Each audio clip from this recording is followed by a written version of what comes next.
And Warren, you'll have to enable screen sharing again. Okay. We'll do right now.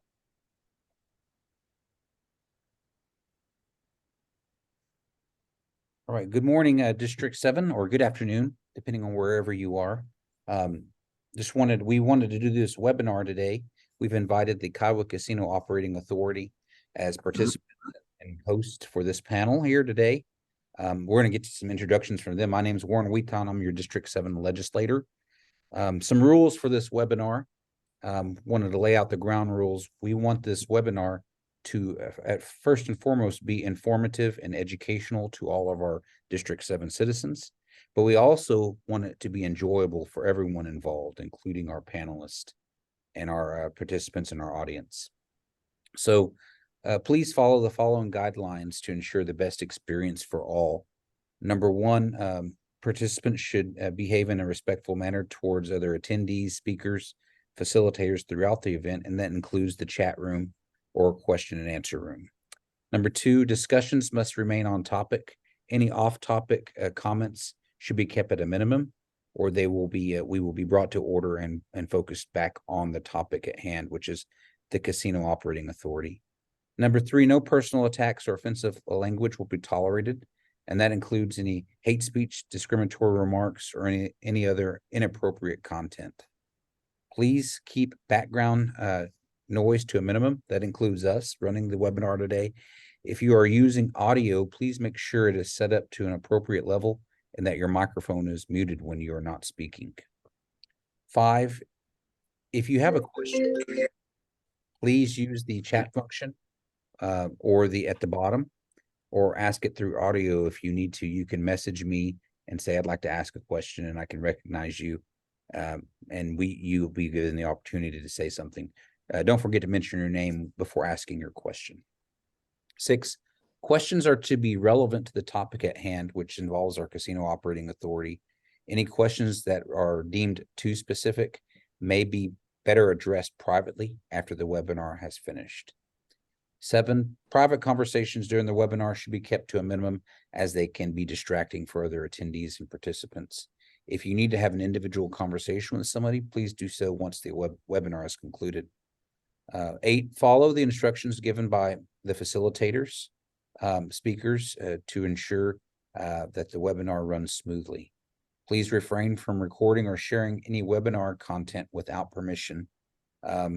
Finally, remember to have fun. It is today's a conversation, and we want it to be educational for all of us. And enjoy your time with us. We look forward to having more of these webinars, and we want our citizens to engage in these webinars. However, that does take some participation from you. If you have any questions or concerns about these rules, please feel free to contact our District 7 office. And thank you for following our guidelines in advance and helping us to create a more positive environment for everyone. So at this time, I'd like to welcome our guest, Mr. Richard McMahon, the chairman of the KCOA. Chairman, thank you for joining us today. I'd like for you to just start off, introduce yourself and introduce the members of the Kiowa Casino Operating Authority that may be involved in on this webinar today, and we'll just do some introductions. So I'll hand the floor over to you. Thank you, Richard. Thanks for hosting. For those who don't know me, my name is Richard McMahon. Asen Hill, Kong. My Kiowa family is Asen Hill, Cody, and Somty. And of course, my dad is Irish. That's where I get the McMahon from. My full-time job, I'm assistant of vice provost at the Health Science Center. Been there for 16 years. Joining us today, we've got several board members. We've got our new CEO. We've got our executive secretary. So we've got a full panel. It also are joining us now. It looks like our CFO is joining us. So we'll have a full host of people who can answer some questions. But, basically, I'm going to go over the same presentation that we typically do in all of our town halls and KIC meetings. Provide some historical background on what exactly the KCOA is, who we are, what we do, what our focus is. And I do ask for a little grace. I'm on the tail end of COVID, which is my my voice is probably going to go in and out. But Dalkey has got me healing, and I give thanks to him every day for that, because I had a bad bout of it in 2021, and this is not as serious as that was. So aho Dalkey for walking me through this. So let's get started. For those who don't know what the KCOA does, we are operating under a charter, and the charter was actually recently revised at the end of December of last year. You can locate and download that charter. It's on the legislative page on the Kiowa webpage. But essentially what this board of directors does is we take any and all actions in developing, construction, operating, promoting, and financing all gaming, resort, and hospitality businesses of the tribe. We currently have 3 properties. We have 1 hotel, and we're developing another location in Hobart, Oklahoma.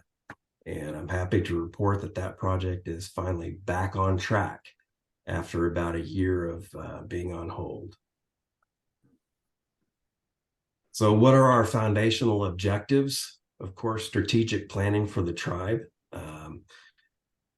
risk management, financial stewardship. All of us are charged with, taking whatever revenue is generated and being financially responsible for that, and certainly trying to advance on that capital. Legal and regulatory compliance, corporate governance, as well as looking out for the shareholder values. And the shareholders are every tribal citizen. And our goal at the end of the day is to maximize profits to return back to the tribe. And I think that has been a foreign concept with previous leadership. That has not been a priority. And that is something that we strive to change going forward. This is our current organizational structure. So what you should see right above KCOA is we are a dotted line from the Kiowa executive branch. All of the board are appointed members. And then you see that you have the KCOA, and then we have our CEO. And I'm happy to announce that Mr. Rob Dimmick, also known as Bob, has joined us effective the 1st of July. So happy to have him on board. Darius stepped in whenever we had some turmoil. We'll talk about that a little bit later, but both of those guys at the helm, I see great things happening for our casino organization. So there you can kind of see, the org chart, the layout of where we sit. And that's just a very small snippet. We have a very expansive org chart. So what have we been doing? Well, as everyone is aware, we had a tribal election last July. So I was asked to come back onto the board in August of 2022. A little background history. I served a short term on the KCOA during 2008 to 2020.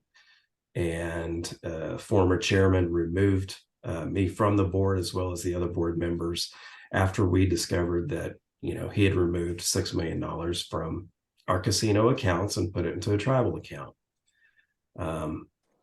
That's a long story. I won't go into that because I want to focus on the future.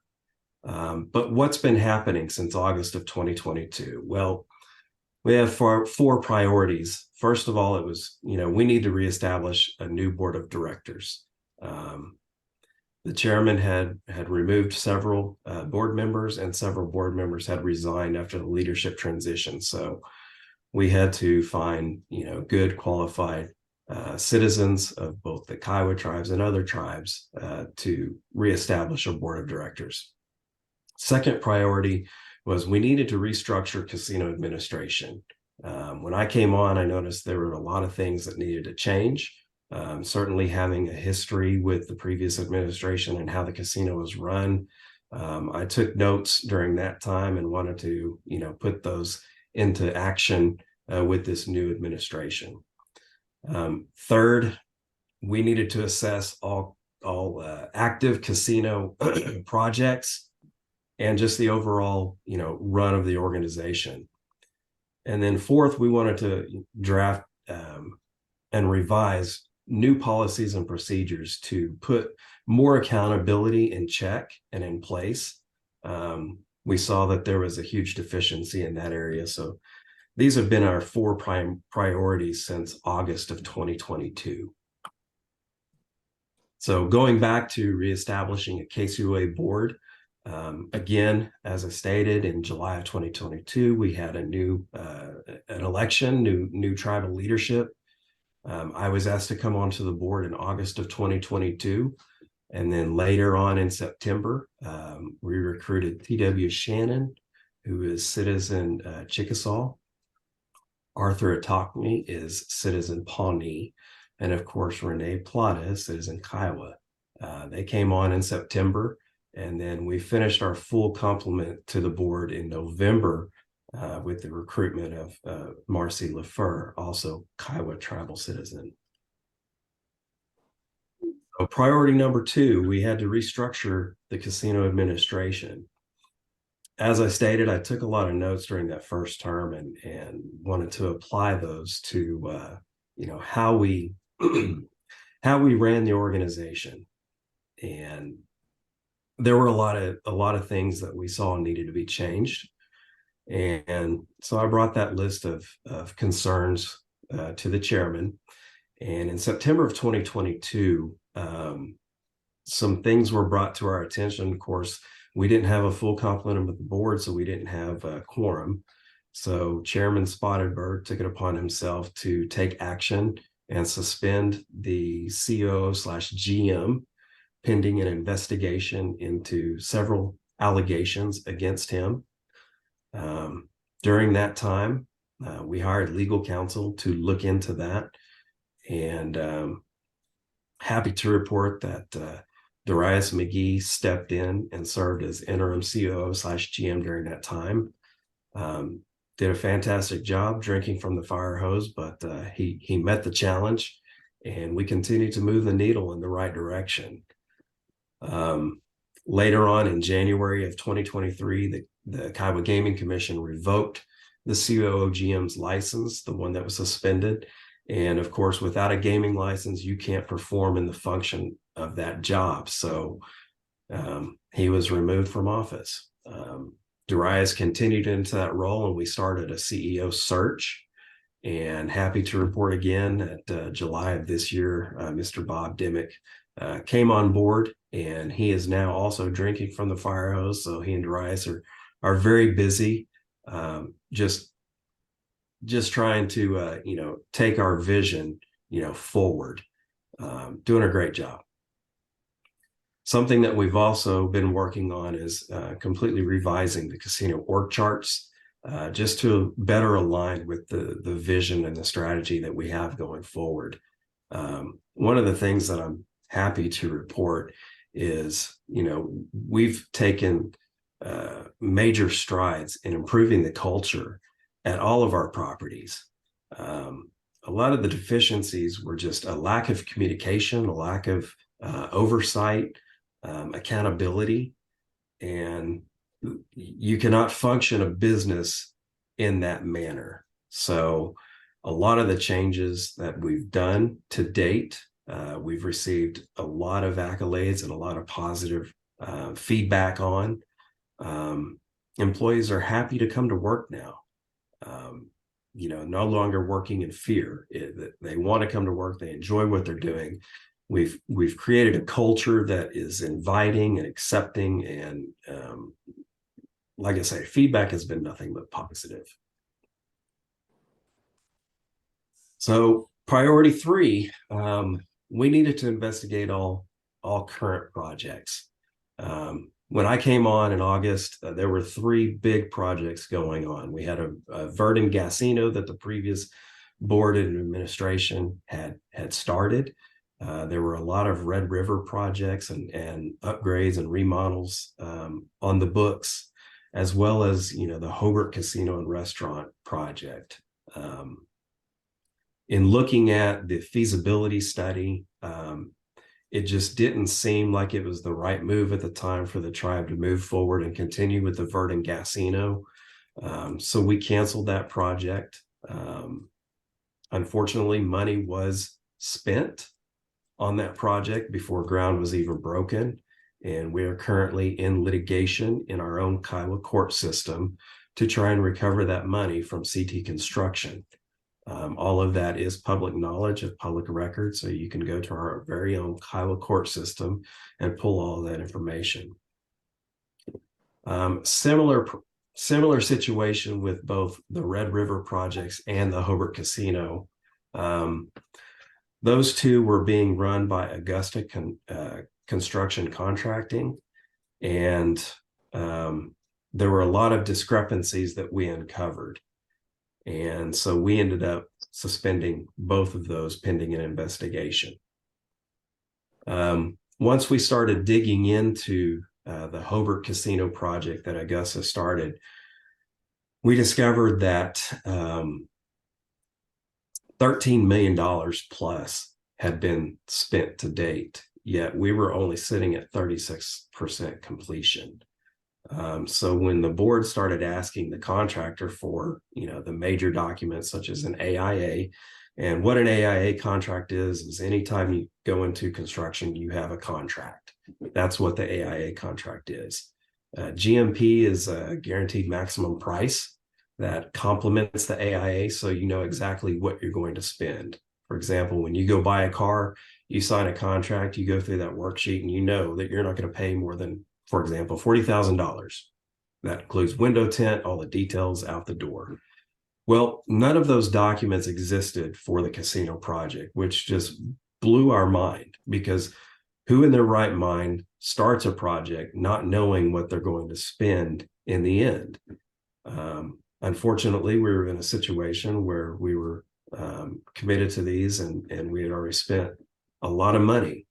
And there you can see a breakdown on, what had been spent with the previous board and approved by the previous tribal chairman. They did have an owner's rep. And if you're not familiar with construction, typically when you do a large construction project that's being run by a board, you hire an owner's rep, because boards are only part-time, and an owner's rep will be that boots on the ground that works with the construction company, ensures that we're getting what we're paying for. Well, the owner's rep that was hired in a previous board administration was not being held accountable, couldn't provide a lot of the reports and documentation. And as you can see, there was about $3.2 million that was not accounted for. And we're still looking today for that money. So on December 15th of last year, we fired Augusta Construction Company. We did file suit again in Kiowa Tribal Court. That's all open record. So if you want to go pull the information, you can see that we're in current litigation against Augusta. We are in the discovery phase of that litigation. So we're trying to figure out, where that money went.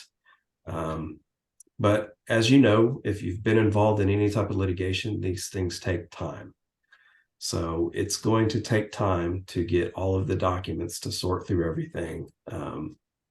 And that's where we stand with that. I'm happy to report that we have brought on a new owner's rep, because we did want to make that commitment to our people that we finish Hobart, rather than just have a hay barn sitting out in Hobart. We want to finish and complete that project, because that eventually will provide jobs and economic development for the city of Hobart. So it's something that we want to see through.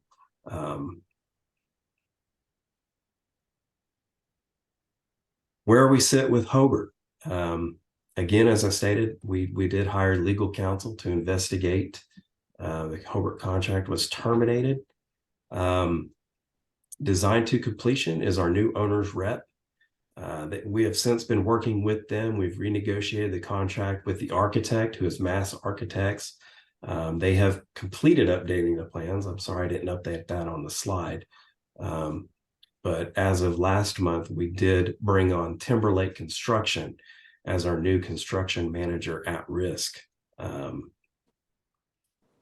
Tomorrow, as a matter of fact, August 25th, we have our final drawing meeting. So we're going to meet with our owner's rep and Mass Architects to go over the drawings that they've updated kind of finalize the design.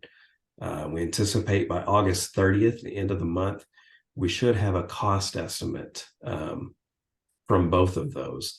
So we'll know where we sit in line with, what we need monetarily to finish out this project. So someone asked the question, what happened with the loan, the $9 million loan that was approved by the KIC for the Hobart project. We have not taken out that loan yet. Once again, you'll see Timberlake's bidding out the project. We won't know full construction cost until we get the estimates back from all the subs that Timberlake will hire. I don't anticipate that we're going to exceed the $9 million loan that the KIC approved. My hope is that we don't, because as you all know, it's going to be a very drawn out process to amend that resolution and get that back before a vote of the people to borrow additional money. So the current stance that the KCOA has done now is we are just in hold mode as far as spending any excess capital, any excess revenue. We're trying to build up that revenue base so that we can hopefully, take from our own coffers and pay out of pocket rather than try and go back and get more money from the KIC for a larger loan. So what's next? As I stated, there have been a lot of changes both within the tribal structure, the KCOA structure, in addition to the Kiowa Gaming Commission. We currently have a brand new executive director of the Gaming Commission, as well as 3 new gaming commissioners. They've been all onboarded and they're drinking from the fire hose, trying to get up to speed. The Gaming Commission is who oversees us.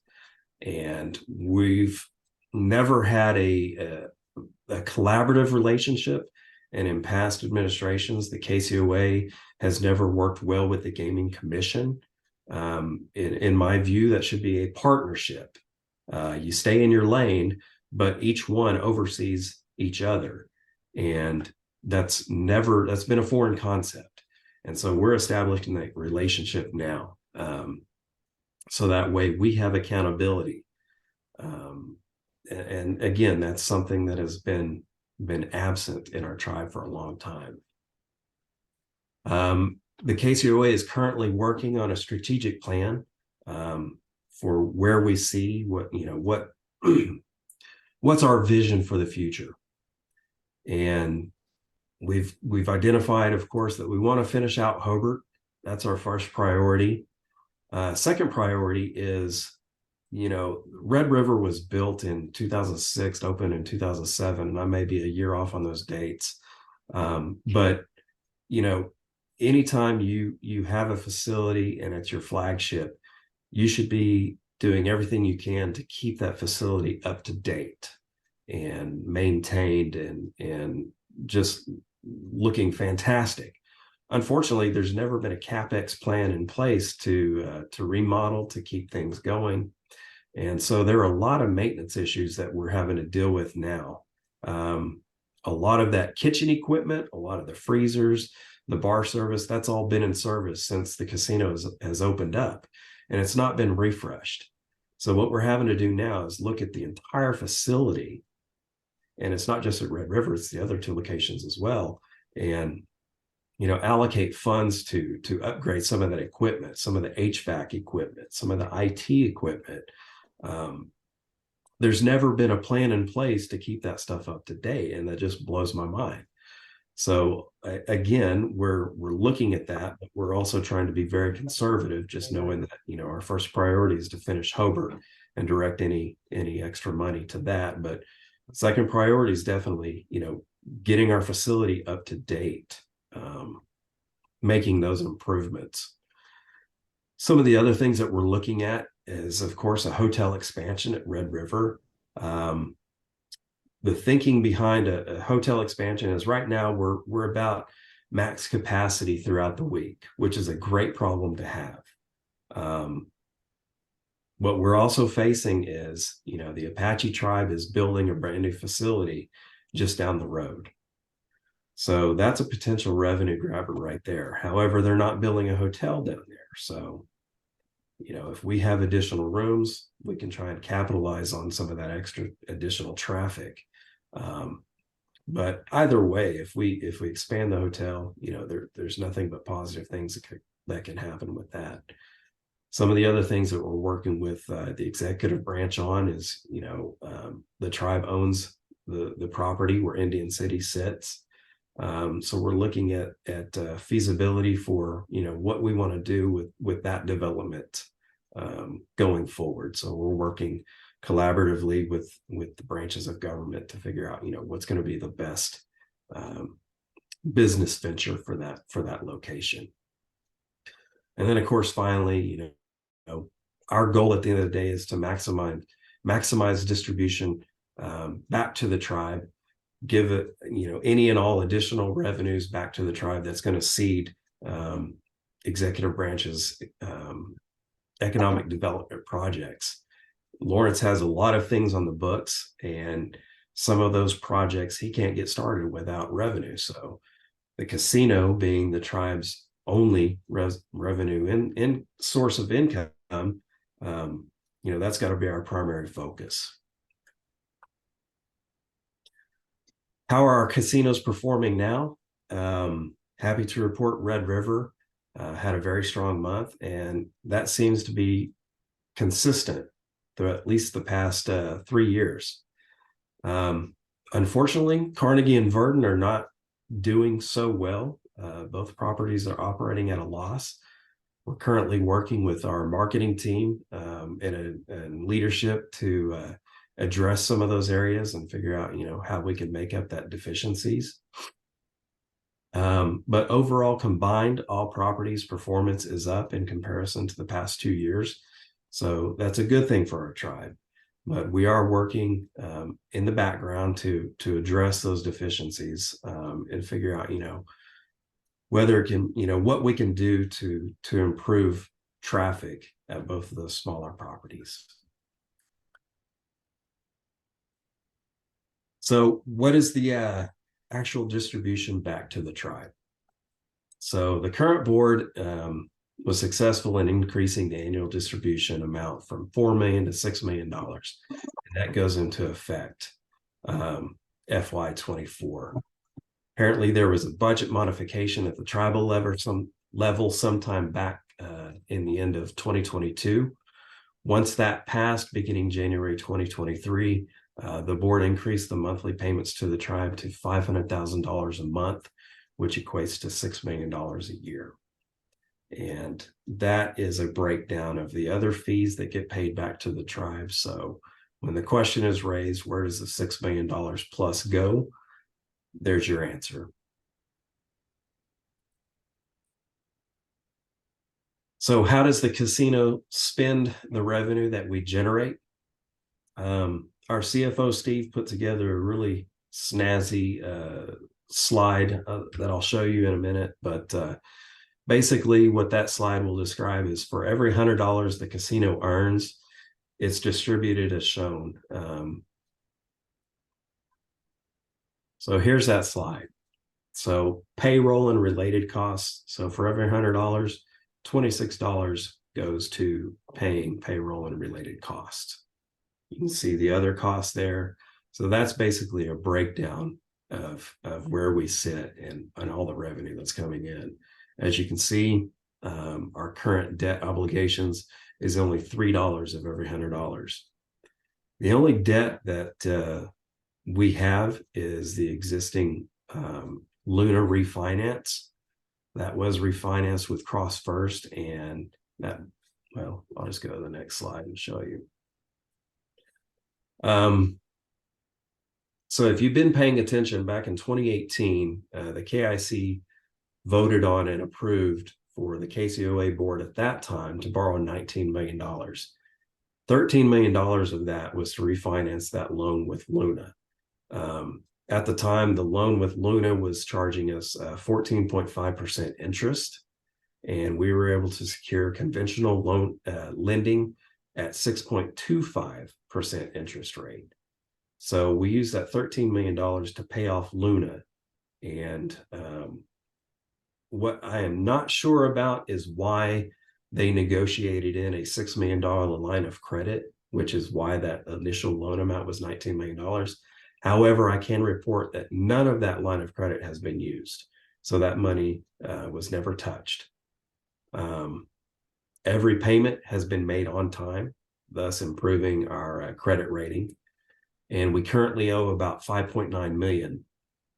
We pay 188 a month, which in comparison, before the refinance, we were paying $588,000 a month, which is why that initial loan could never be paid off. We were not touching the principal, barely touching that principal payment. So the refinance was the best thing that could have happened. As I stated, that loan balloon payment is due at the end of 2023. And we do have the money set aside to make that balloon payment at the end of the year. And at that time, we will be debt free until we have to take out that $9 million loan to complete Hobart.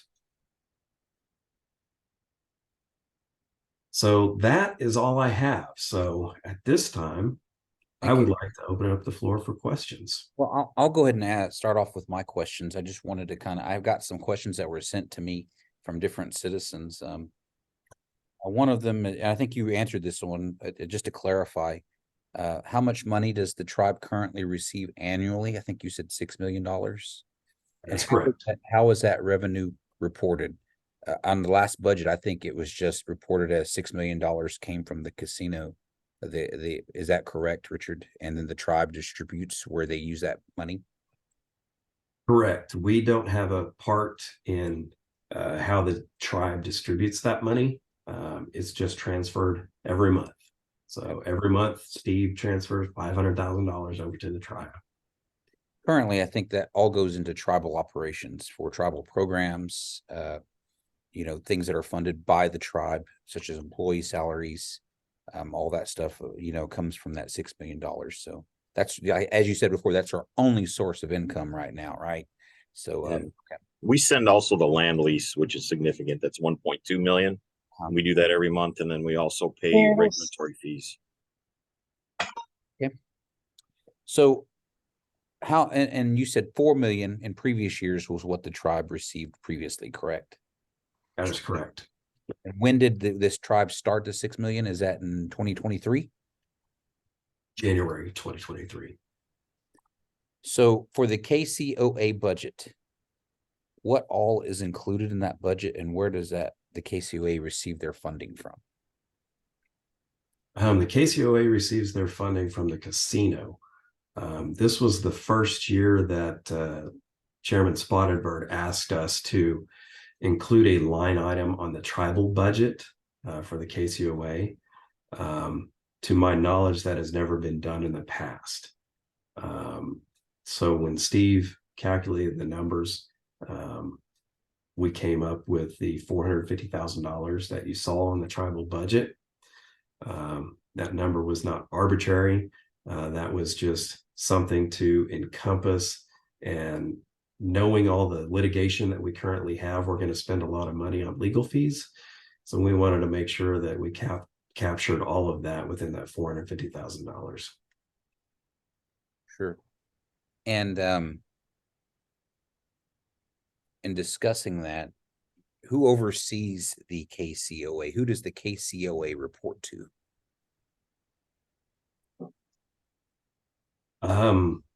Well, we report to the tribe, we report to the executive branch, we report to the legislators, we report to everybody. Now, that's been a foreign concept with previous administrations. I recognize that, but I would hope that with us doing all of these town halls and holding as many meetings as we can, certainly any tribal citizen is welcome to ask us these questions. It has been stated before that the former KCOA operated with little oversight or accountability. So what processes or procedures have been put in place to ensure that that doesn't happen again? Well, I think the biggest thing that we've done is transparency. In every KCOA meeting we have legislative branch, we have the executive branch, as well as the gaming commission. That did not happen in the past. I can guarantee you that. So all business that's conducted is conducted in plain view, in full view of everyone. The only thing that is not, let me redact that because I'm not sure where I was going with that statement, but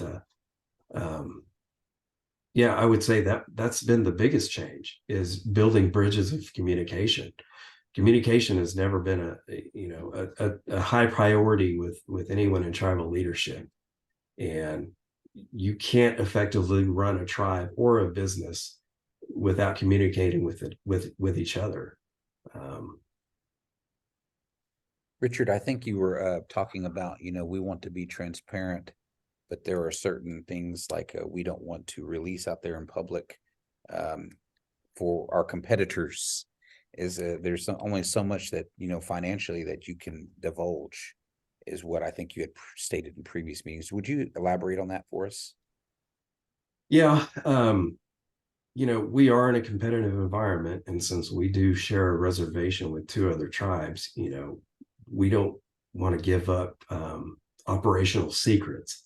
We certainly don't want the Comanches and the Apaches knowing, full run of how we are running our organization. There are certain things that you just can't put out there in public knowledge. But again, if you have if citizens have specific questions, they are more than welcome to come talk to me. They can come talk to our CFO. We have a full open door policy. There are things that we will just ask that are not shared in a public forum because of that competitive nature of the industry that we live in.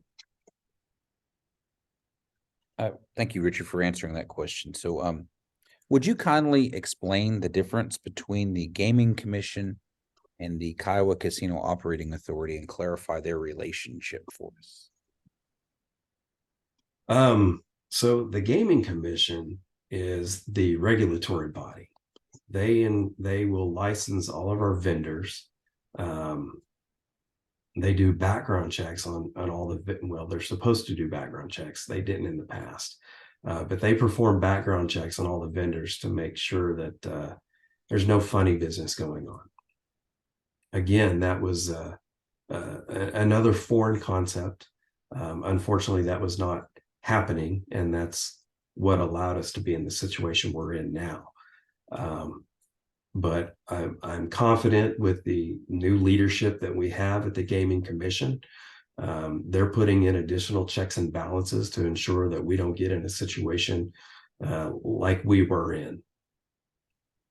And I don't know, is Marcy, do you have anything to elaborate as far as the definitive lines between the Gaming Commission and KCOA? Or any other board? I do think, this is Marcy, by the way. I also want to say thank you everybody for being on. I think one of the things that we just want to make sure that everybody understands that when we say we're talking about how many machines on the floor, what type of machines we have there, setting it up, and that's not, we wouldn't be willing to share with others. It's with at all. It's just the information we don't want out in public as public knowledge, because if you go from one facility to another, that's what makes us out, is how our floor is actually there. That's the proprietary part, not how much we're sending, because that's public knowledge. It should be. We want that we have an open door policy for everybody. Thank you, Marcy. Thank you, Richard. And just to clarify, I know we had a question about who the Gaming Commission is. David Lamavia is the chairman, who's Kiowa and Hopi, and he has 35 years of gaming experience. The vice chairman is Blas Presidio. Mary Helen Deere is the secretary, and they meet 2 or 3 times a month.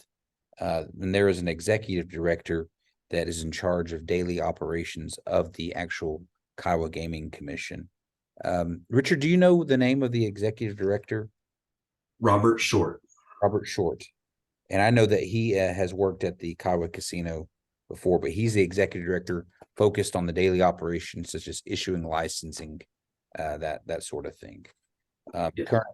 Currently, you brought up the ordinance, the gaming commission ordinance that they're operating under right now. I think it's from 2011.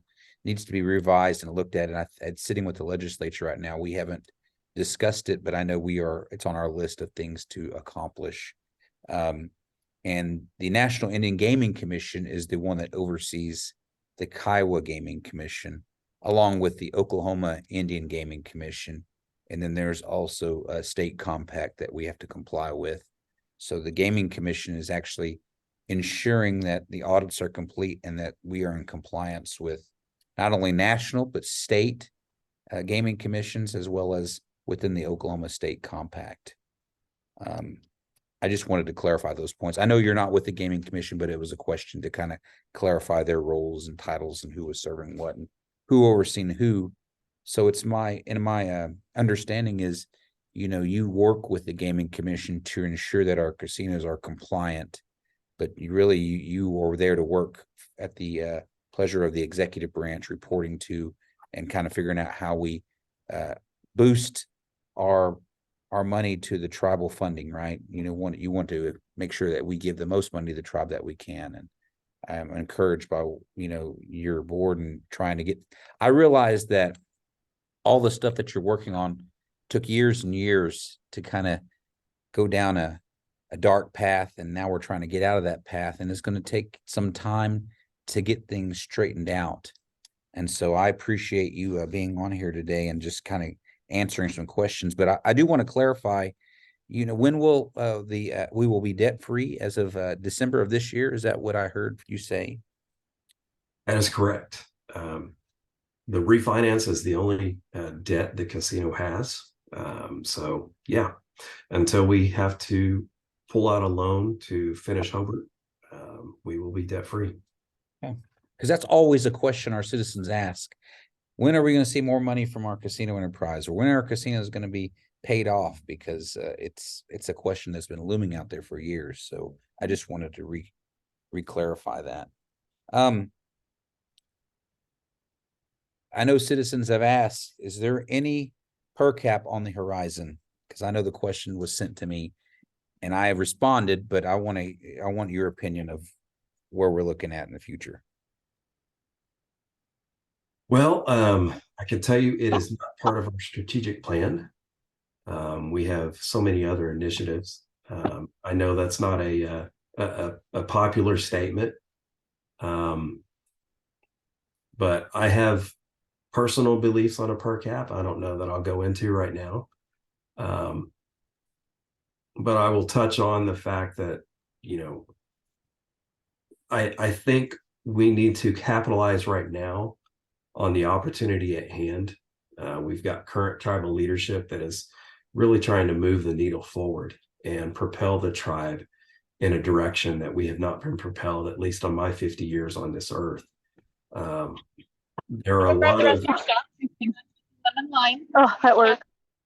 Perfect. Thank you. Here is your other Marcy, stuff. Lawrence and Jacob have a really expansive strategic plan for the tribe. And the only way that they can fund those plans is from revenue from the casino. So in my opinion, that money needs to be reinvested back into getting some of these other economic development opportunities going. We need to invest into more social programs. I said I wasn't going to get into it, but you opened the door, so now I got to get into it personally. I think, just seeing how lacking in services that we have for the tribe, for our elders, our special needs, our higher education, I think we need to invest in that. Sure, I would love to have a $500 check in my bank account, but that is not money being reinvested into the tribe. I think we can do so much more by improving social services. And I always say that, our model, in looking at how we conduct business, both on the the casino side as well as the tribal side, you look at the 5 civilized that are doing so well, and you look at their organizational structure. And a lot of those tribes don't have per cap programs in place. But what they do have are a lot of social programs. So if you need a bill paid, if you need, education, if you need childcare, they have those services available to them. So that's my personal take on it. But the professional take it is not currently in our strategic plan. Thank you, Richard. One more question that came up was in regards to the current gaming ordinance that we're operating under. It says commissioners cannot have any relatives who are key employees, management contractors, or KCOA members. Is there a list of people that, is monitored, and who would monitor to ensure that there's no nepotism or, going on within the casino operating authority? My guess would be the executive branch and the legislative branch. I know the legislative branch currently doesn't have a list. I'm thinking that would probably have to come from the executive branch, who would update and manage, maybe possibly manage that list. I don't know. I don't think it would be in the gaming commission's role, but just out there we need to look at that though, Richard. Just put that on your list, because that is something that the current gaming ordinance has mentioned. So I know that, this is Steve. I know that whenever we submit all the paperwork to the gaming commission for licensing and all that business for your personal license, you have to disclose if there's any kind of that stuff going on, who you live with, and that sort of thing. So the commission would take that in consideration when they were renewing or approving licensing. So a lot of it happens at the commission level when you get licensed. Thank you for that clarification, Steve. So we're talking the gaming commission runs that list and make sure that there's no nepotism going on within the casino operating authority. Okay. Well, I know that we have to report that information to them, and what they do with that is up to them. If we could, I'd like to just have could we have the new COO introduce himself real quick so people will know him and or CEO? Absolutely. Yeah. So yeah, if you refer back to that org chart, we do have a new CEO position. Darius has maintained the COO/GM position. But with that, I'd like to introduce everyone to Mr. Bob Dimmick. Hello, everyone. I am Bob Dimmick. I came to Kiowa from the Pawnee Nation, where I was CEO for the Pawnee Tribal Development Corporation for 5 years. As Richard said, I'm drinking from the fire hose. There's a lot of history, a lot of organization, a lot of positive growth, and a lot of possibilities. I'm very happy to join Kiowa Casinos, and as is the theme throughout the organization, my door is always open, and I'm always free to take phone calls or visits and try to explain what it is we're doing and where we're going. I'm an employee of the KCOA. I report up to the KCOA, and I'm responsible for executing the strategic plan that'll be developed by the KCOA, and I'm very happy to do so. So thank you all for the welcome I've gotten. Thank you all for all the work you put on my plate. So I appreciate it. And I work with a really good group of people. I've had the experience with several tribes, and I would have to say organizationally, this is one of the strongest groups of people I've been around in my career. So I'm very blessed to have very talented, although most of them are very young. There is truth to generational differences, and we have to communicate back and forth in that regard. But again, a very energetic, very astute group of people, and I'm very happy to be there as the leader. So thank you all for your welcome to Kiowa. Thank you, Bob. Thank you, Bob, and thank you, Richard. Richard, would you mind just quickly introducing the rest of the members of the KCOA who are in attendance today, and Steve? Sure. We'll start off with Renee. Renee, you want to introduce yourself? Hello, everyone. Glad to be here. Thank you all for joining in. I was appointed in 2022 in September, so I'm also a new member. I did previously work for the casino for 9.5 years, and I also was the Kiowa Tribe treasurer, elected in the BIA election in 2016. Um, of course, during that time, the Constitution changed and I became a legislator, so I'm familiar with those positions and that part of the government. Um, I was also the first speaker for the legislature, and I'm happy to be here, and I'll try to answer any questions that are asked of me. Thank you. Thank you, Renee. Looks like we've also got Marcy LaFleur. Hello, and again, sorry you're catching me on the end of a doctor's appointment. I started on the board end of October, 1st of November. I was the last board member to join. In my other life, I also am the senior project coordinator for Stevenson Cancer Center. I run the research programs and leadership program for the research and Native American programs there. I sit on a few tribal advisory boards with OU Health as well as with Stevenson. I'm also the chair for the strategic planning, and just to give you just a little bit more on that, you know, we understand that we are the only business that is providing financial stability to the Kiowa tribe, and we are very well aware of that. What we want to do is to make that even more profitable for everybody, to make sure that we do have options.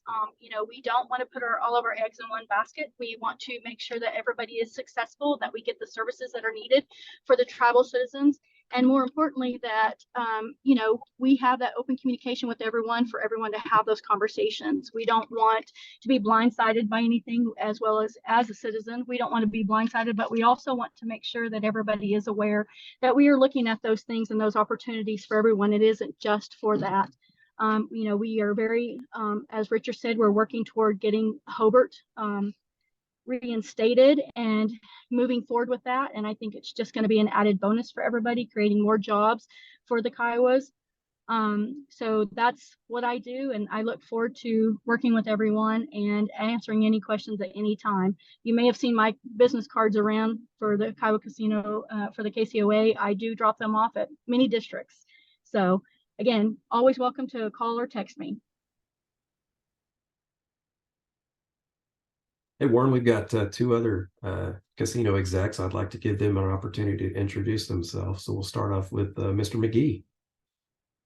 Hello, thank you everyone, District 7 and Warren Wheaton and KCOA. My name is Darius McGee. I'm a Kogi member, but I grew up mainly in Tulsa, so I worked for the Muskogee Creek Nation Gaming for over 18 years and grew my experience there and able to carry it over to the Kiowa Tribe Operating Authority. So I'm glad that we're in a great position today.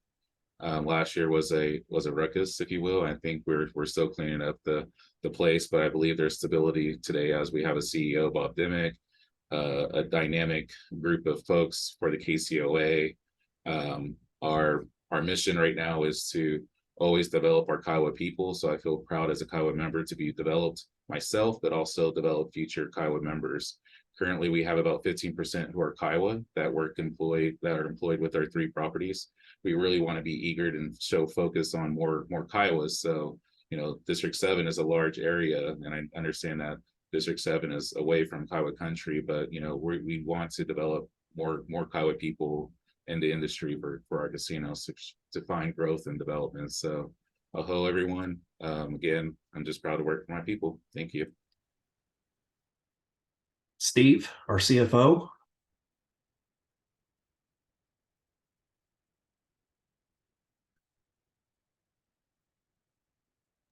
You're muted, Steve.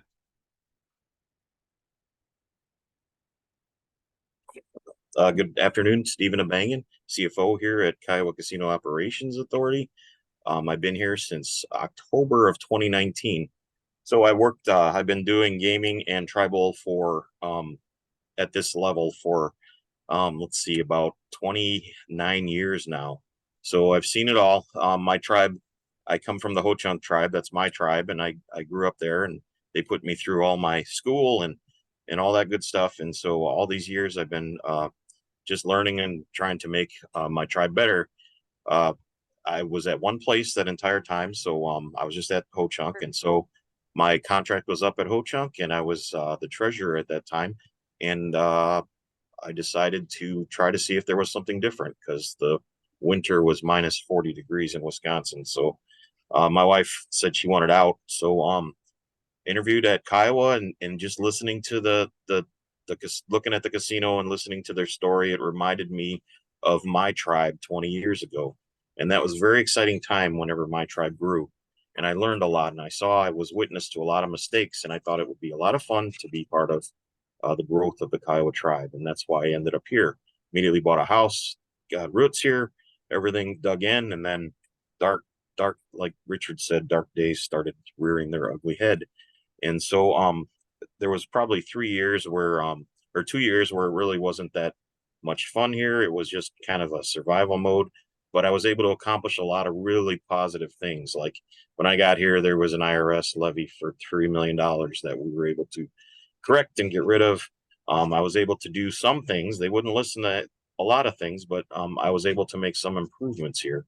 And I'm very proud of some of the things that I've done. And I think now that we have a new administration, I knew that eventually, just knowing tribal politics and everything, eventually better days will come. You just got to grit your teeth and get through all that stuff. So got through all the other stuff, and the new administration had great vision, and the leaders among the strongest that I've seen. So I'm really happy to be part of this new time with the Kiowa tribe, and I'm really trying hard to do some really great things. I know the board, they're really supportive of doing a lot of change to make sure that we're doing things the right way. Marcy's always on top of us, trying to make sure that we're watching over and holding people accountable. So the board is very strong, and they've done a lot in the last couple of months, and looking forward to all the wonderful projects that are going on. And so the tribe has just been successful over the last couple of years. And since Darius has come on, January, they focused on player development. Our numbers have improved significantly. So we're gonna make it through this next year, and we're gonna have another good year, and we're gonna fend off whatever the Apache Casino throws at us. And really excited to be part of this. And anytime that anybody needs anything, I do a monthly report at the finance meeting, and I try to answer questions. And if Warren, if you ever have any specific questions that you want me to include on that you can tell your constituents, I'll be more than happy to answer those questions every month and get that out to you. But otherwise, thank you for your time. Thank you for allowing me to be part of this. And hopefully this meeting was what you guys were looking for. I think that brings up a good point. What we really want is just a one pager, kind of a breakdown of how we're doing. And I don't want to release any public information that might be sensitive to the nature of our casino operations, but something that we can include in our newsletter. People can reference, where we are financially, when are we going to be paid off? When, the updates, especially with the update, the questions is regarding the casino in Hobart, where's that at? Because I know that's been a topic of discussion with a lot of our citizens. So kind of a one pager so people can look at and kind of get updates on as they go would be awesome.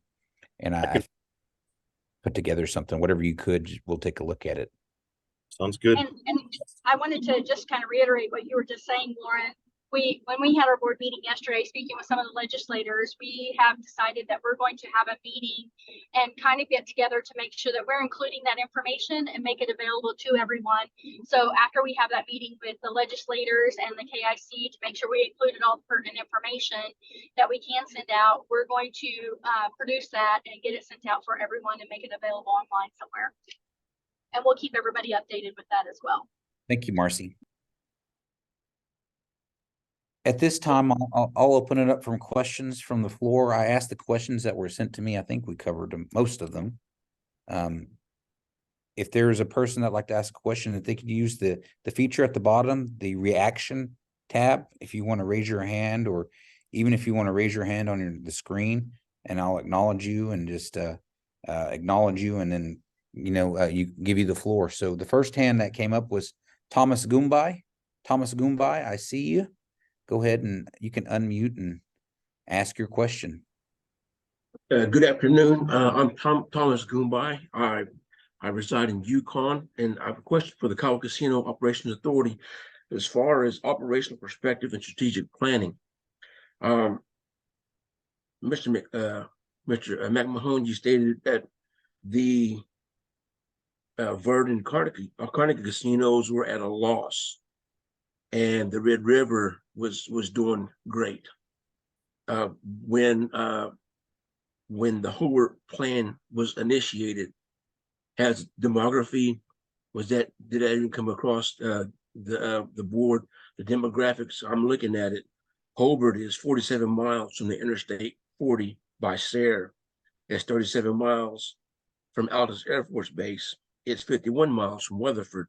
It's 50 miles from Elk City, and it's 31 miles from Mangum.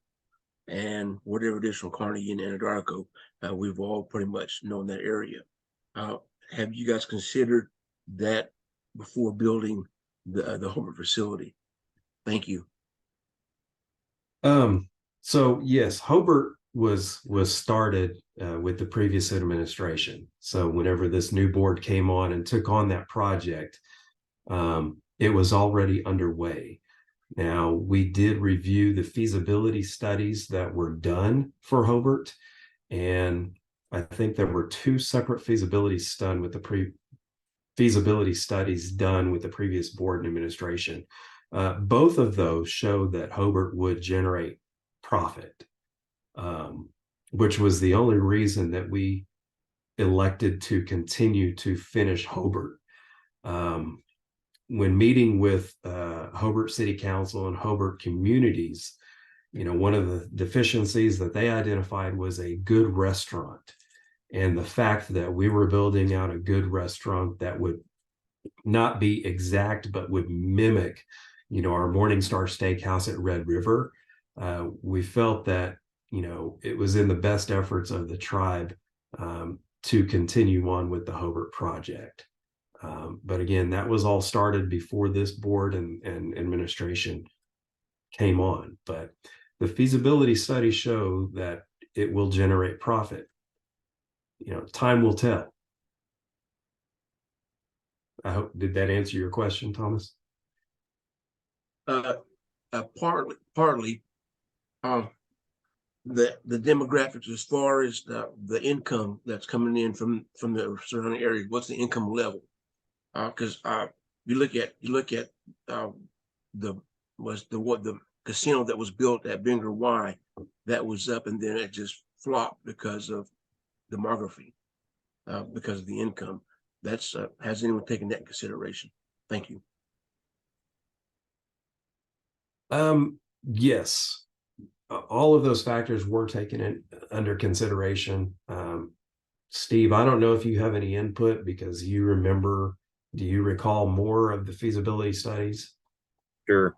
So there was two feasibilities completed. I think one was when Richard, when the original 9 million resolution went through, that was part of the support for that.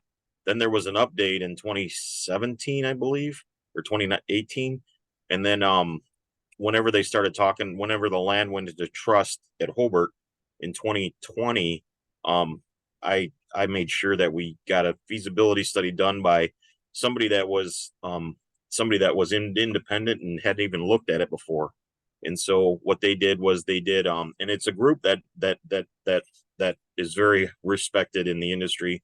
And so that's the group that we used, and they came back and they looked at all these different models of how much money everybody has in every community, how attractive the attractiveness factor of that facility, and to how it was going to draw from these different communities, and how many people, the other thing, it's called the propensity to game, how many people have that propensity to game in each one of these areas. And so they put all that stuff together, and they basically came back and said, this this is the furthest west casino there is, and you're going to attract people from all these other places. And the number that they came back was lower than the first two feasibilities because we were a little bit more conservative, because I wanted to make sure that those numbers weren't overinflated. But in the end, it ended up showing that it would make a profit. Where it kind of went sideways was I made sure that we estimated the construction cost, and I think the other administration, they didn't manage the project properly. And whenever that lifted and took off the ground, the previous administration didn't heed sound financial advice, and they kind of did other things. And I think that got us into the situation where this new board scrutinized their activities and pulled the plug. So I hope that answers your question. And I just want to add to that, Thomas, that when we had the feasibility study done, we did review what was already done with the previous board, but we also wanted to make sure that there was one that we initiated or that we were able to follow. And I think that's why we had multiple feasibility studies done. But they did come back saying that it would be profitable based on the area, based on the number of people, income levels, travel, things like that. One of the biggest draws is, where the casino sits is right off of major thoroughfare Highway 183. So the feasibility study, as well as, our own studies, identified that we're going to capture a lot of traffic. Our intent is to capture a lot of traffic on people who are visiting the national parks down there. So the state parks, sorry, not national parks.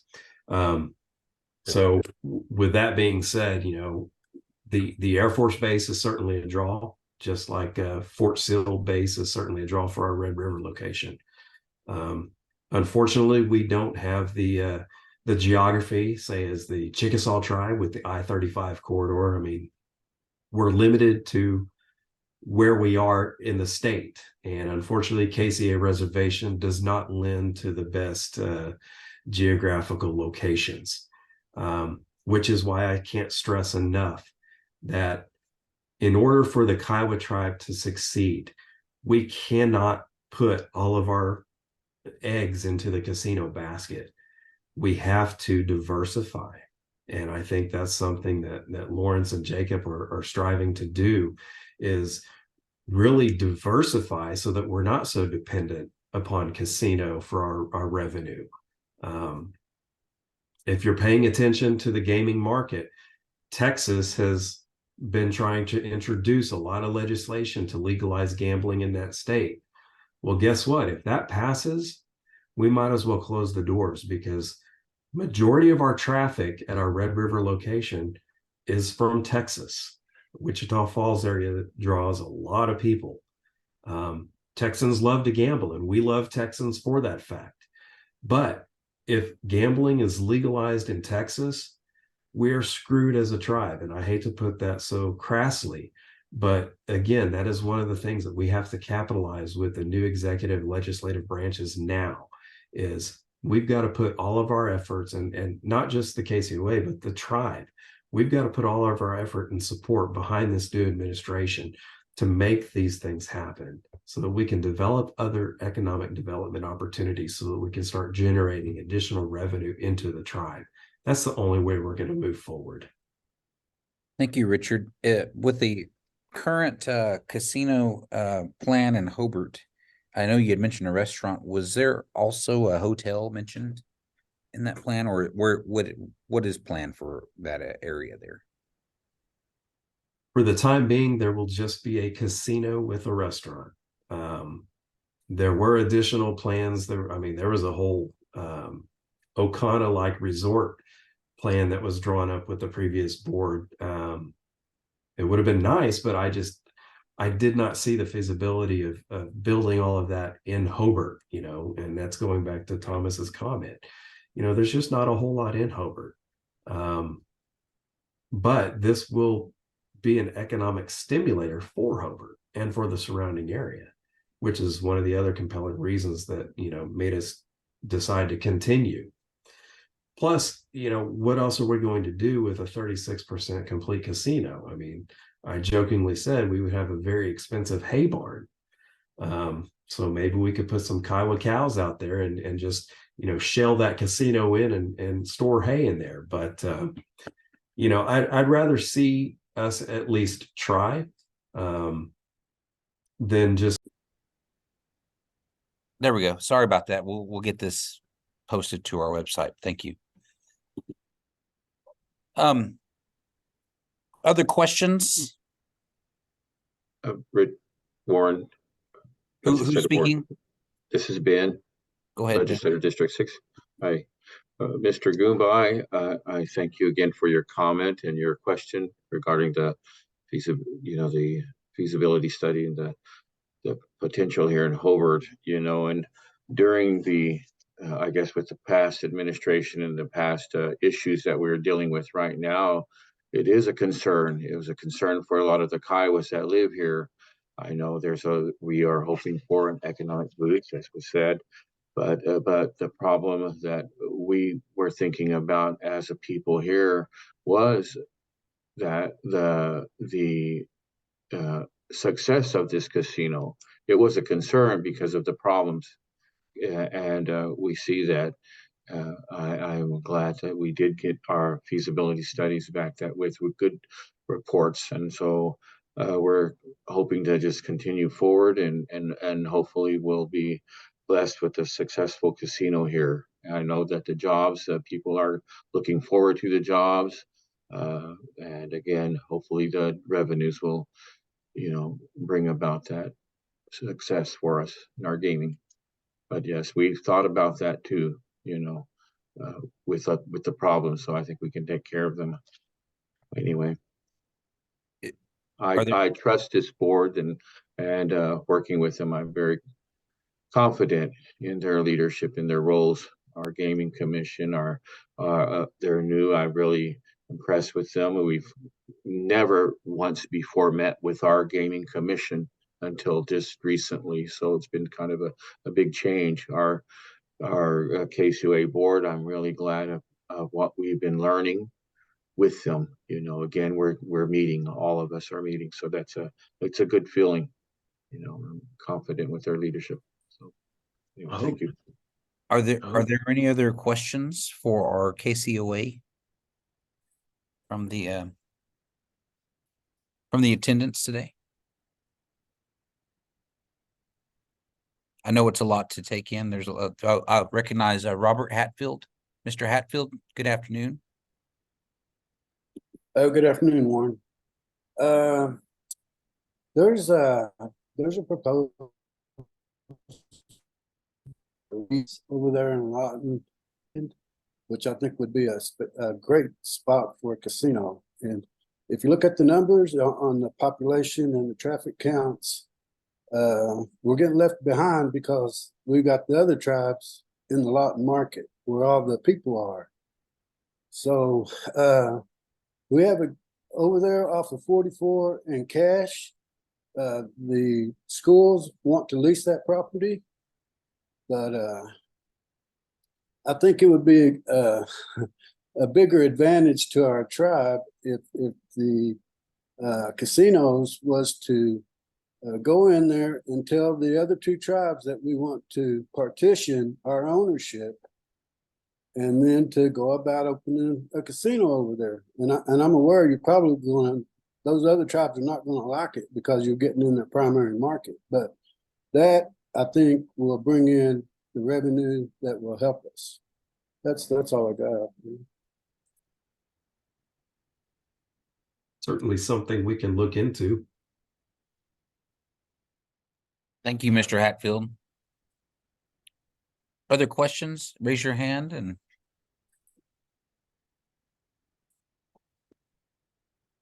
looks like Mr. Taylor. Mr. Taylor, go ahead. Can you unmute and ask your question?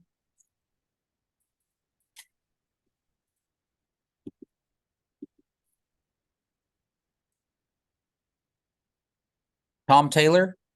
Tom Taylor? You might be mute. You're on mute still. Do you have your hand up, Tom?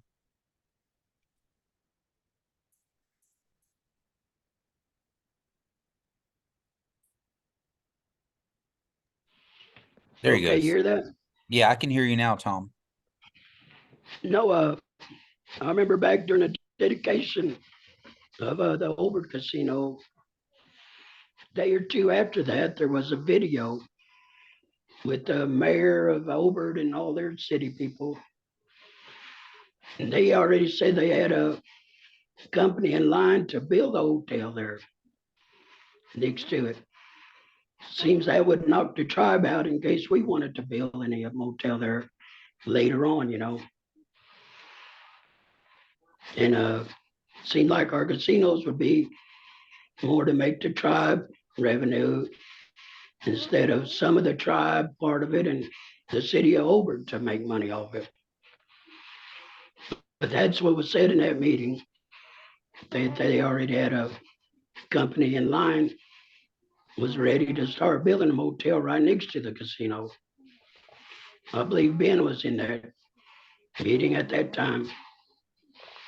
But I just don't really care for that. Our casinos ought to be for the Kiowa tribe and only Kiowa tribe. As far as those feasible studies, did they even have the study on another location so they could compare numbers? Or was it only just in that Obert area? You know, Lake Latonka would be a good place to do a test down there because you got the mountains, a refuge, a lake, and I'm sure we have tribal land there. But anyway, that's all I got to say. Thank you, Mr. Taylor. Richard, do you have a response or anything? I mean, he asked about the comparison. Was there a comparison made with another location? Yeah, unfortunately, you know, none of that information was transferred over whenever the KCOA board was changed out. So we don't have any knowledge about what was done, what was looked at. I know Ben was part of those conversations, but there was a lot of information that was also not shared with Ben at that time because, again, that was in a very toxic environment that did not include legislative members in their meetings. So Ben would often find out stuff outside of the board. If I may comment. Sure. So this regarding to the hotel project with Hobart, they did have a company lined up, but they were not sure if the Kiowa tribe was going to build a hotel there. And we again have that 11.3 acres there. And there is room for a hotel. We've talked about that and using that. But the city of Hobart was going to, I guess, work with the tribe in gifting another portion of that front area next to the road, just south of the casino project. It would be next to it that that land would be made available if the tribe was going to build a hotel. And that was the deal. But the company that was working with Hobart, they decided to pull out. I think there was a lot of conflict with the city of Hobart, you know, what they were going to do. So. Yeah, I do have information regarding the parcel of land that is adjacent that lines 183. That still is owned by the city of Hobart, and it was my understanding that's where that proposed hotel was going to be. I agree with Tom that, you know, everything that we build should benefit the tribe, and the only way that we can do that is for us to purchase that parcel of land, put it into trust, and build a hotel there. That would mean that the tribe maintains full control over that revenue. But it's my understanding that the city of Hobart was reluctant to do that. They were willing to let us use that land, but they wanted their revenue share, and that's something that Lawrence has been very adamant against because he shares the same feeling that, you know, any development that we do should 100% go back to the tribe and benefit the tribe. Yes. You know, the economic Exactly. impact that it will have for the town of Hobart by us putting facilities there should be sufficient in our viewpoint. That we're providing employment opportunities. We're providing, opportunities for not only Koigu who live there, but for other townspeople, employment opportunities. So in my view, that's plenty.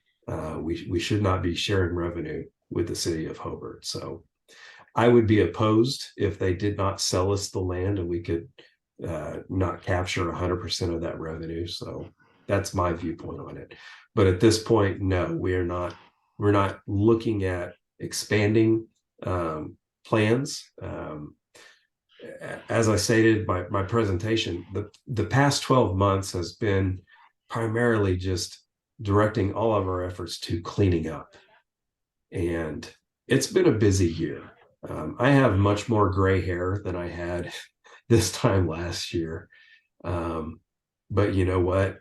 I do this because I saw an opportunity to give back, to serve our people, to serve the people who put me through college. This is my opportunity to give back to the tribe and hopefully utilize the resources that were afforded me to move our tribe forward. And that's my goal. And I sincerely feel that is the same, sentiment that every board member has, even the non-Kiowa board members. We all saw an opportunity to, take a crumpled up mess and just really straighten it out and get it back on track. And that's what we're doing. And I'm very proud to report that. Thank you, Richard. I don't see anybody else does anybody else have any Yeah, other? if I could. Go ahead, Tom. Warren. I appreciate what he said about, tribes should get 100% of our revenue anywhere we put a casino. But so what would be the chances to do a feasible test in the Lawton area, like when Mr. Hatfield mentioned down there by 44 and Cash, and maybe one around Lake Latonka? I mean, and they could check to see if we have land in that area. Pretty sure we do, but maybe do a test at either one of those places. That way you could compare with, the numbers at Hobart and there, have something to choose off of.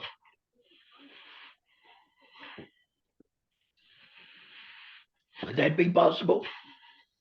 Absolutely, Tom. Something that will absolutely be part of our 5-year and 10-year strategic plan. As I stated earlier, we are currently in the process of developing that plan.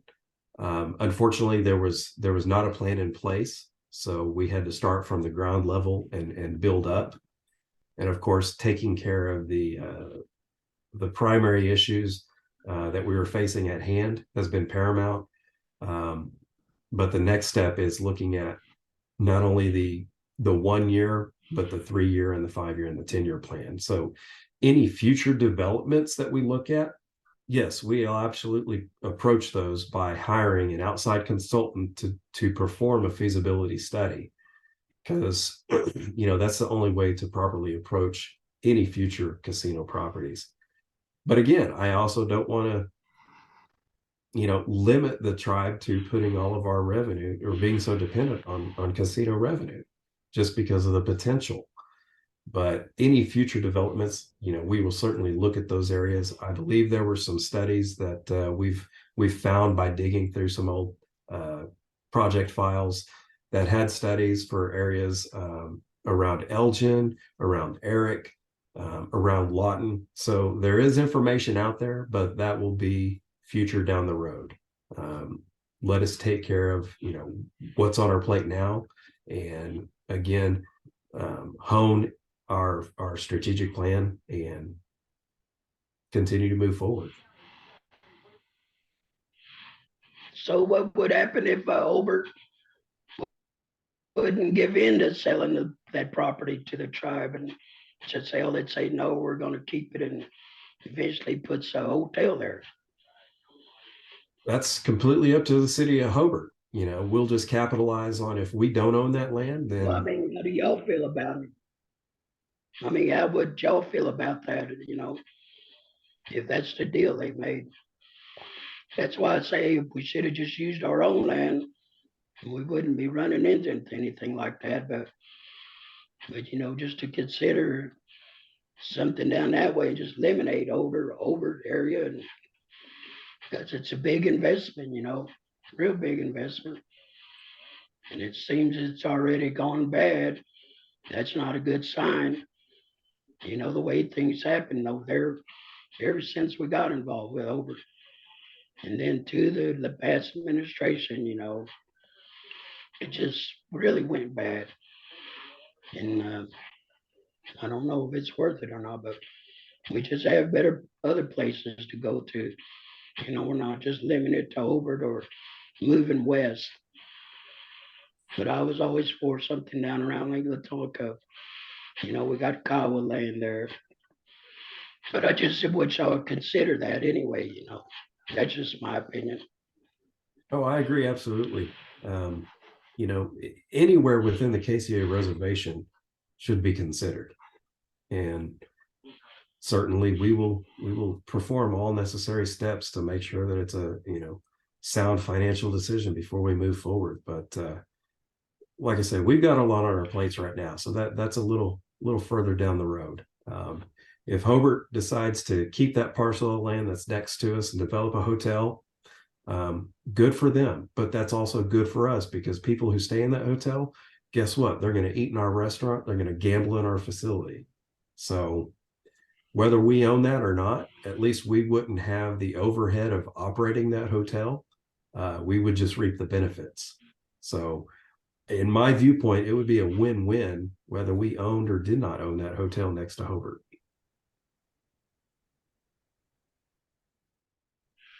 Excuse me, Okay. Richard. Go ahead, Well, Stephen. Yeah, I know that there was the city of Hobart, once that agreement expired with that other company, they were in process to remove them from that land parcel agreement. So then the land was going to be open, and the tribe had already talked to the Hobart government, and they were open to us obtaining that land, and there's discussions going on regarding that. Just from what I understand. So that's still not out of the question. Good to know. And I trust that once Lawrence and Jacob have a solid plan or game plan in place, they'll let us know. But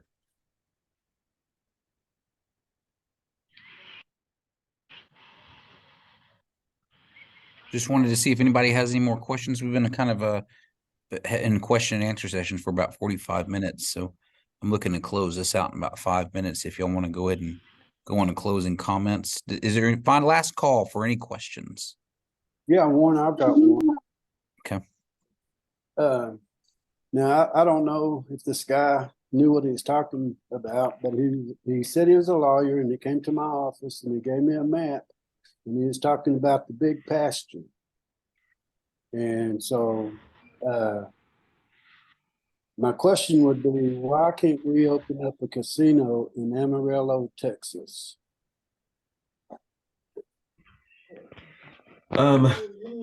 right now, that's in question, because I know when I briefly looked at the feasibility study for Eric. Currently, Eric, per the Medicine Lodge Treaty of 1867, Eric sits outside of those. Go ahead. In looking to build any casino outside of our reservation boundaries, our current reservation boundaries, we're going to have to engage legal counsel to challenge the validity of our previous treaties. I believe there was a treaty of 1865, which had wider boundaries. And then the Medicine Lodge Treaty of 1867 reduced those boundaries. I've always heard, I have never checked, so this is just going on hearsay, that the Medicine Lodge Treaty was never ratified by the tribe, therefore never truly in effect, I don't know. I would love to have legal counsel, explore that, the same way that it was explored during the McGirt, findings. So we've got to invest some money into hiring legal counsel that will either challenge or, confirm those two treaties. Because I think that would open up the doors for many more opportunities. In looking at, geographically, Eric, Oklahoma would be the first exit, right out of Amarillo. There is a population that would support an employment base out there. There's probably not a high concentration of Quigu who live out there, but if we can get employees to run it, I think it would generate revenue, being the first casino that you come across as you enter our state. So definitely looking into those areas. But again, that's going to have to be preempted by someone examining the validity of those two treaties before we can expand into areas outside of the KCA reservation. And then it will be a hard conversation that we would have to have with the CNA tribe. That's currently their area. So, are they going to think kindly of us imposing on their area for that? So, then you're getting into different jurisdictionals and, do we want to approach that? So again, even being over the casino enterprise, I personally just do not feel that the tribe needs to put all of our revenue into one basket. We've got to diversify. We've got to figure out some other businesses, some other LLCs that will generate revenue for the tribe in addition to casino. Because again, we're facing that impending doom of, is Texas going to legalize gambling? So those are my viewpoints on it. Well, thank you, Richard. McMahon, I'm sorry, Mr. McMahon. This is Thomas Goombay. On the medicine laws treaty, you are correct. The Kiowa tribe never ratified it because it was there was a certain percentage of the males at that time were supposed to sign off on it, but Congress went ahead and stamped it, and they said no, it's done. So it's a congressional. It was done by Congress. So it's kind of beating a dead horse with that one. We could try, but how far we get, I don't know. But Eric, you said Eric, is that CNA country? Is that correct? As far as I understand it, it's CNA country. Okay. Because that's another hill we had to climb on that. But you said that we should invest in something. I did work at the state of Oklahoma Department of Agriculture, and I mentioned to a few tribal members about agriculture hemp, not medical marijuana, agriculture hemp. The manager for agriculture hemp, she is Sue. She is the manager at ODAF. Her name is Caroline Nelson, and we talked about a couple times about agriculture hemp, because that would bring in revenue because it makes materials, not medical marijuana. That's a whole different facility, whole different animal. I did work at there. I sat on those board meetings before that was even on a ballot, when the lawyers were making all the red tape for medical marijuana, and that's not a good idea to do. There's too much litigation in California. Let them figure it out, and then we can go from there. But as far as trying to get one set up, there is so much red tape, and as a tribal entity, we receive grants. If we were to do that, our grants would be cut off, and that's not a good thing, because if it could be inspected at no moment's notice. If we get if our facility that sells it is gigged on anything, whether it be money, weights, measure, whatever, that's $1,000. That's a fine. It's got to be done in 30 days. They can come back anytime, and they find something else wrong. That's your 2 strikes. You're out. Now we already took that, so now we're outside. On the outside trying to get grants again. We lost our license to sell medical marijuana. So there's a lot of stuff that, that wasn't talked about. And I I pitched that to a few of the tribal members and tried to convince them. And they're, oh no, we need to go for it. No, it's not. It's not all. It sounds good, but there's too much. There's too much things that there's there's too many what ifs, too many variables in that situation to where we would be on the outside looking in. So that's thank you for your time. Yeah, as long as marijuana is still federally illegal, the tribe needs to stay as far away from it as we can.